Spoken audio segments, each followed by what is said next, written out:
How's it, Keshav?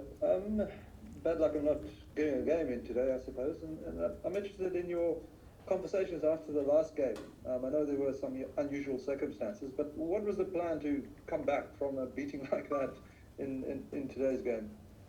Yeah, obviously it wasn't ideal after putting in such a spectacular performance with the bat in the first ODI. But I think our ODI batting unit has done relatively well in the last 18 months and been consistent. So, you sort of give and take that and understand that it was bound to happen. But I think the boys understood where we went wrong and sort of showed some rectification of it today.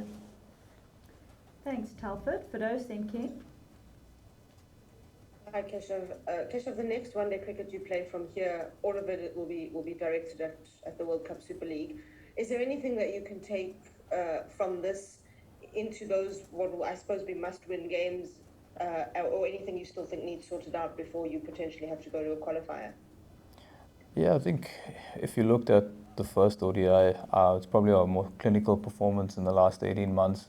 And I think if we just can replicate our sort of mindset towards how we approach the games, and the adaptation of the wicket was the most crucial thing. So I think if we keep building on the things that we've done, I think we should be okay. But obviously it's a tough schedule ahead in terms of the countries that we have to play for points, but we'll take that in our stride as it comes. Thanks for those. Ken, then Hines. Thanks, Lucy. How's it, Keshav? I'm just interested in the thinking around the toss and batting first today. Yeah, obviously overhead conditions told you a different story, but just looking at the wicket, it looked quite dry, and we felt with the two spinners in our team that we sort of would allow the wicket to deteriorate, and hopefully we could have utilised that in the second innings, similar to what happened in Durham. Thanks, Ken. Hyatt. Hi, Kesh. Hope you're well. Almost like Telford dealing a bit in hypotheticals here, so apologies. Just in terms of Quinny's innings, firstly, how sublime was it to watch, almost as an observer, because he looked in complete control after a testing start. And just secondly, given the context of the game, how encouraging was it to see that in this must-win game, even though it rained, that one of your senior players stood up and, led the line almost? Yeah, I think Quinny is probably back to his best. The skill factor that he possesses is probably some of the best in the world, if not one of the best in the world.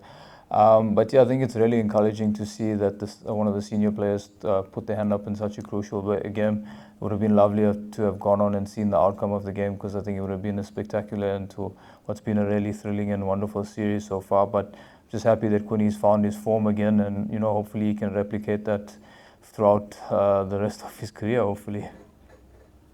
Thanks, Hines. Abuyile, then Keenan. Hi, Keshav. Just touching on what you just said about Quinny now. Obviously, when going into this third final game, what was sort of the message, especially in the changing room to the batters? Obviously after the second ODI didn't really go well. What was the message going into this game, even though it rained? But it was a great batting display. What was the message said? Yeah, I think the boys were really disappointed. It's not ideal from the second ODI, but I think the main thing was sticking to our blueprint and just adapting to the conditions and giving good communication to the batters to come. And I thought, obviously, Quinny being Quinny, he made it look a lot easier than it was out there. But I think the feedback that he gave to the batters coming in was also really good and allowed them to settle in. So yeah, I think it's just making sure that we're adhering to our blueprint at all times and not falling back into our slums. Thanks. We'll go Keenan, and then if there's anybody else that would like to ask a question as we look to wrap up the press conference. Hi, Kesh.